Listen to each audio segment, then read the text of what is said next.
বিসমিল্লাহির রহমানির রহিম। হ্যালো প্রিয় শিক্ষার্থীরা, যারা 2024 সালে এসএসসি পরীক্ষা দিয়েছো কিন্তু তোমাদের আশার অনুরূপ ফলাফল পাওনি এবং যাদের অনাকাঙ্ক্ষিতভাবে দুই একটি সাবজেক্ট ফেল আসছে, তোমরা হতাশ না হয়ে বোর্ড চ্যালেঞ্জ করতে পারো। এতে তোমার প্রত্যাশিত ফলাফল পেতে পারো। তোমরা অনেকেই বোর্ড চ্যালেঞ্জ করতে পারো না বা ভয় পাও। তোমরা মোটেও ভয় পাবো না, খুব সহজে আবেদন করতে পারবে। তার আগে তোমাদের মনে ঘুরঘুর করে এমন কিছু প্রশ্নের উত্তর আমি দিচ্ছি। ফলাফল প্রকাশিত হওয়ার পর কতদিন পর্যন্ত বোর্ড চ্যালেঞ্জের আবেদন করতে পারবে? ফলাফল প্রকাশিত হওয়ার পর থেকে 1 সপ্তাহ পর্যন্ত বোর্ড চ্যালেঞ্জের আবেদন করা যায়। বোর্ড চ্যালেঞ্জের ফলাফল কবে প্রকাশিত হবে? বোর্ড চ্যালেঞ্জের আবেদনের শেষ হওয়ার পর 1 মাসের মধ্যে এটি প্রকাশ হয়। বোর্ড চ্যালেঞ্জ আবেদন করতে প্রতি পত্রে কত টাকা ফি লাগে?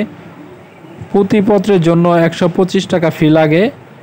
আর প্রথম এবং দ্বিতীয় দুইটা পত্র হলে একসাথে 250 টাকা ফি দিলেই হয়ে যায়।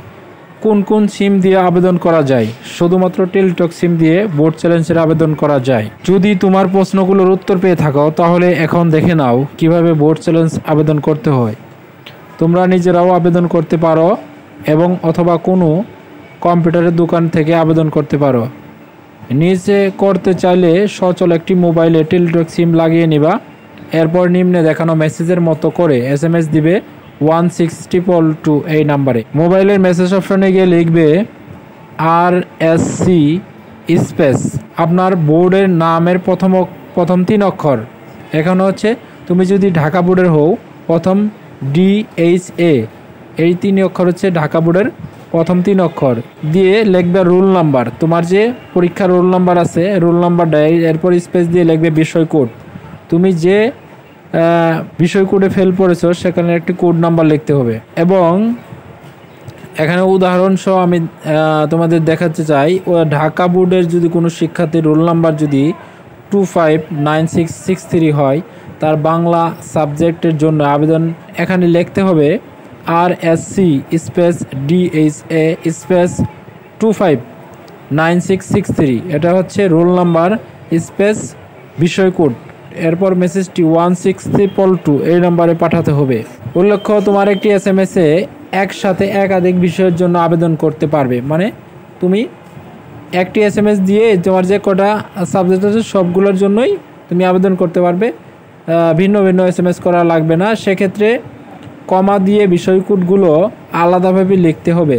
যেমন বাংলা এবং ইংরেজি দুটি বিষয় আবেদন করতে এভাবে লিখতে হবে RSC স্পেস DHA এরপর স্পেস রোল নাম্বার, এরপর স্পেস বিষয় কোডটা হচ্ছে বাংলার জন্য 101, তারপর কমা 107 ইংরেজির জন্য। এভাবে তোমরা বাকি যে সাবজেক্টগুলো আছে সেগুলো কমা দিয়ে লিখবে। প্রতিটি বিষয় এবং প্রতিটি পত্রের জন্য 125 টাকা হারে চার্জ কাটা হবে। এটি আগেই বলে দিয়েছি। যেসব বিষয়ে দুটি পত্র প্রথম এবং দ্বিতীয় পত্র রয়েছে সেসব বিষয়ের ফল পুনর্নিরীক্ষার আবেদন করলে মোট 250 টাকা ফি কাটা হবে। ফিরতি SMS-এ কত টাকা কেটে নেওয়া হবে তা জানিয়ে তোমাকে একটি পিন নাম্বার দেওয়া হবে। এই SMS-টি মারার পর একটা পিন নাম্বার আসবে তোমার মোবাইলে। তুমি রাজি থাকলে এর মেসেজ অপশনে গিয়ে লিখবে RSC space yes space pin number space আপনার সাথে যোগাযোগ করার জন্য যে কোনো একটি মোবাইল নাম্বার, এটা গ্রামীণ টেলিটক বাংলা লিঙ্ক যাই থাকে যে কোনো একটা নাম্বার দিলেই হবে, ব্যাস।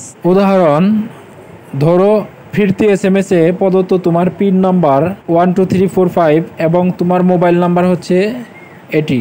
সেক্ষেত্রে আবেদন করতে এভাবে লিখতে হবে RSC স্পেস ইয়েস স্পেস তোমার যে পিন নাম্বার স্পেস একটি যে কোনো একটি মোবাইল নাম্বার, ব্যাস। ওপরের প্রক্রিয়াগুলো যদি সঠিকভাবে অনুসরণ করে থাকো তাহলে সফলভাবে তোমার ফলাফল পুনর্নিরীক্ষণ প্রক্রিয়া সম্পন্ন হয়েছে। এরপরে পুনর্নিরীক্ষণ ফলাফল জানবে যেভাবে পুনর্নিরীক্ষণ ফলাফলের মূল পরীক্ষার ফলাফল প্রকাশের দিন থেকে 1 মাসের মধ্যে প্রকাশ হয়ে থাকে। 2024 সালে SSC পরীক্ষা পুনর্নিরীক্ষণ ফলাফলে যথাসময়ে প্রকাশ করা হবে। সকল বোর্ডের সকল ফলাফল আমাদের এই পেজে আমরা PDF আকারে প্রকাশ করে দিব। তোমরা যারা রোল নাম্বার লিখে কমেন্টে লিখবে তাদের আমরা ফলাফল জানিয়ে দিব।